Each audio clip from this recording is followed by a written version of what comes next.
Thank you, Ingrid, for that, and good morning, everybody. This is my first time in Glenties, and a nice place it is too. I left the Wicklow Hills this morning, where I was born and reared, and last night I had the very kind offer. My husband said, "I'll drive you to Glenties," which was wonderful. So I arrived here anyway, and I hope this doesn't augur too badly for my presentation, because we arrived here, and then he said, "We'll go and get a cup of tea." I said, "Fine." So we went and we had the cup of tea, and then I said, "I think that you can go into the summer school and you can listen." He said, "I gave you a lift, I bought you a cup of tea, don't expect me to listen to you as well." So there you are. So he's taken himself off to Killybegs.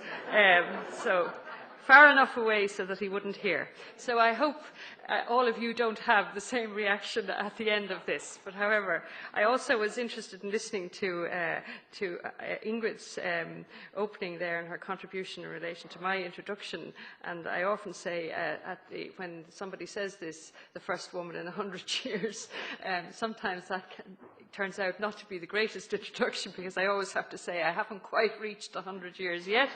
But the trade union movement is known at times for being very slow in its progress, so here you are. So from a considerable amount of heat has been, but not too much light, has been generated in the ongoing debate on the public service reform and indeed on the Croke Park Agreement. And I was one of the people, as part of my job, way back in the 2008 and 2009, when all of the discussions took place. I led the SIP2 delegation in doing that agreement. So I have to take whatever rap or whatever kudos, and there are very few that go with it in relation to that agreement. Behind much of the noise, posing as informed comment, invariably lurks an agenda that is based on a false premise that slashing public services and the pay and the conditions of those who provide them is a quick-fix solution to this country's deep economic crisis. Since the banking collapse of 2008, there's been a prolonged attack from some quarters, including voices that should know better in business and politics, and reflected in sections of the media, on workers in the public service. The dominant narrative has been that this workforce, unlike those in the private sector, are cosseted and protected with jobs for life and gilt-edge pensions. Instead of looking at the real causes of the financial mess we are in, the blame is put on those who are nowhere near the scene of the crime that has indebted the Irish people for generations ahead. A key part of this agenda is to achieve, in the absence of fiscal autonomy, an internal devaluation of wages across the economy, public and private sector alike. And one obstacle to this agenda is clearly the Croke Park Agreement, which offers the prospect of fundamental change in the manner in which public services are provided and a real reduction in their cost. Clearly, the challenge of public service reform is far wider than the agreement, but for the purpose of this forum, I'm going to examine whether the arrangement, now approaching its third year, is delivering on its promise. Under the deal agreed in June 2010, the government, as the employer, was promised industrial peace and time-bound arbitration, whereby changes could be put in place on foot of a simple Labour Court recommendation. And indeed, I would instance the Labour Court recommendation of last Friday in relation to sick pay, which presumably will be followed with a piece of legislation to implement an extremely different sick pay scheme in the public service than the one that currently exists. For their part, workers in the public service were guaranteed no further pay cuts, no compulsory redundancies, and that they would not be unilaterally imposed by the employers in the public service, and redeployment would be curtailed to a maximum of 45 kilometres.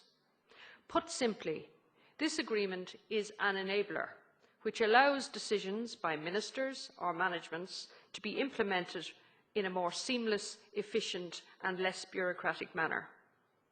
The objective of the exercise is the wholesale transformation of the way in which public services are delivered. The aim is to achieve an integrated public service across the health, education, local authorities and civil service that is cost efficient and reliable. In short, it is to deliver what any modern, self-respecting democracy should be judged by, and that is its ability to provide quality, essential public services to its citizens. In comparison with most of our EU partners, the Irish public service is not the bloated monster some claim it to be, nor has it ever been. Back in 2008, when the public service employment peaked, the Irish numbers were ranked below the OECD average, where only 2/3 of the public service share that existed, for example, in France and the Nordic countries. Given the large-scale reduction in numbers that has taken place over the past 4 years, the Irish ranking is likely to be even lower again at this moment in time. I believe that there has been good and competent management of our public service over the years, even though there are, in any large organisation or system, those who do not or cannot meet their responsibilities or the demands placed on them. These deficiencies have, if anything, been exposed more starkly over the past 3 years as the public service management has been faced with its most serious challenges since the foundation of the state. What has also been exposed in this hostile new environment, brought on by the banking and financial collapse, is that the traditional public sector management tools are neither appropriate nor accurate and adequate to meet these challenges. The Croke Park Agreement is the means by which fundamental reforms can be delivered. And in that sense, it is an enabler of what should be a long-term programme that will have effects in terms of public service provided for decades to come. In my view, it may indeed be ahead of its time, in that it has too often asked difficult questions of people and systems in the public service that are still entangled within what I might term management by circular. What we need is a coordinated management strategy approach, and more importantly, the necessary leadership to apply it across the public service.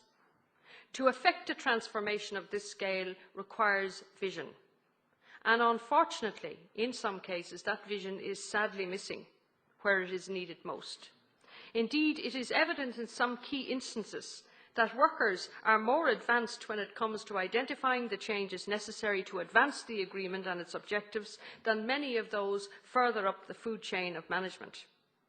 In the health sector, for example, it's clear that a blueprint is required where all the stakeholders have a clear vision of the end goal and a timeframe within which to achieve it. Such a coordinated strategy is simply not in place. While workers in the health service have delivered substantial savings and transformations that will have a lasting and positive effect, there are real savings and sacrifices being made by already low-paid members in the health service, and they have resulted in significant hardship for them and their families, and I have been involved personally in a lot of those negotiations. But in contrast to that, hospital consultants continue to supplement their generous public service salaries through lucrative private practice. Meanwhile, the moratorium on recruitment in the public service is also having a damaging effect on the ability of members to deliver quality services. The agreement provides a framework within which the necessary strategy and the blueprint can be developed and applied to ensure that its enabling function can be realised. Yet it is not being done. Look at the situation where we have 27 local authorities providing a fire service. We have proposed our own union that a single fire service could be set up, and that could achieve consistency in training, cut down on administrative costs, end the obstacles placed by county boundaries, and it would provide a coordinated and developed emergency response which would reduce costs and, more importantly, save lives. Now, some months ago, we presented that proposal to the Minister for Public Expenditure and Reform, and he responded positively. And he recommended that we should bring it to the attention of the Minister for the Environment, which we sought to do in May. And that response to date now, from our perspective, is all too tardy, because it's going to be September before we even get into a room to have that discussion. So, such change proposals at least deserve to be considered, unless, of course, they are a threat to those who already control too much power in local government and are reluctant to loosen their grip on the empires they command. Is this the leadership that is required to fundamentally change the public service? I, and I'm sure some of you present, could point to several other points of resistance to change on the part of those whose function it is to lead the transformation. The government is seeking a reduction in the public service staffing to 282,000 by 2015, involving a further decrease of 12,000 workers over the next 3 years. And it is seeking cuts of 3.5 billion in spending for each of the next 2 years. And this can only be done without a diminution or the destruction of core public services through the cooperation of public service employers and their workers. The agreement offers the opportunity, and the only opportunity, to achieve such challenging objectives. There are no doubt others who think it can be done by taking the gains they have pocketed to date, going back to the same well for more attacks on the working conditions of low-paid public service workers. Such thinking, in my view, is flawed short-termism and will endanger what is possible through this agreed transformation process.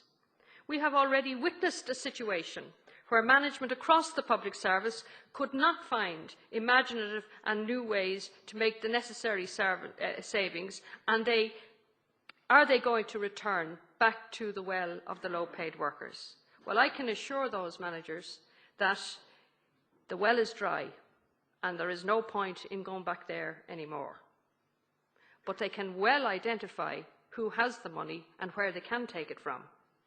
We need to think outside the box on this one. We need to be careful that we do not endanger the advances that we have made or that can be delivered to those who will depend on our public services in the decades ahead in order to achieve short-term savings.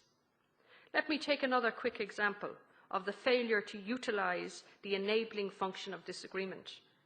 In the local authority sector, there are 34 main employers, each with their own individual administrative systems. 34 local authorities, all having separate individual systems. Surely this is a case for shared services, and share those services in a way that upholds the principle of local democracy, while delivering it with greater efficiency. Where is the resistance to this obvious innovation? Could it be possible that senior management, including county managers, are protecting their own individual fiefdoms and refusing to concede to change that affects their interests? Because change is all right when it's for the person below you, but when you start writing yourself into the script, forget it. Does it mean that it's okay for them to continue to strip out the wages of the lowest paid people? And albeit that this has not got much public airing, that is what they have been doing. They have been stripping out the wages of the man or woman, and they're mainly men, on the shovel in the local authorities. But as long as it doesn't impinge on the pay packet of someone earning 10 times more, they'll keep doing it.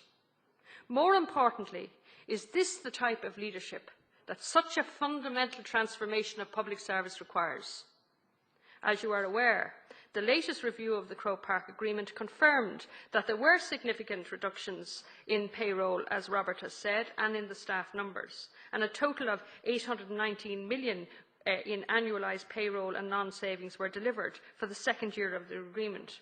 And the report confirmed that public service workers were continuing to provide essential services despite their significant drop in staff numbers. And it confirmed that those workers at the lowest level across the public service had contributed substantially to the reforms in work practices to date through roster changes, redeployment, extended working days and loss of allowances. They have also suffered from the loss of regular rostered overtime, which in the majority of cases is calculable for pension purposes. That the lower grades in the public service have taken the biggest hit is clearly illustrated by the analysis of the Labour Court recommendations to date in relation to the public sector claims over the last 2 years. And any future strategy post-Croke Park will have to give credit to those who have contributed the most to the savings and the transformations achieved to date. To address the question put to us today, there has been real reform in the public services on the basis of industrial peace, and that could not have happened without the agreement. But the real threat to the agreement comes from those unwilling, a lot of them at the top, to embrace the necessary transformations which will include them. Inevitably, the temptation there will be to return back to the low-hanging fruit. What I have identified as management resistance, and that must be overcome. That is the real challenge facing this agreement. It comes not just from those who seek to bring it down in order to enforce a deeper wage-cutting agenda across the whole economy, but from those who are charged with leading the transformation required. Finally, I would say to those who will influence the key decisions on these matters over the coming months, do not sacrifice the potential of future transformation in public service provision for the quick fix solution of short-term but short-lived cost savings. Thank you for listening to me.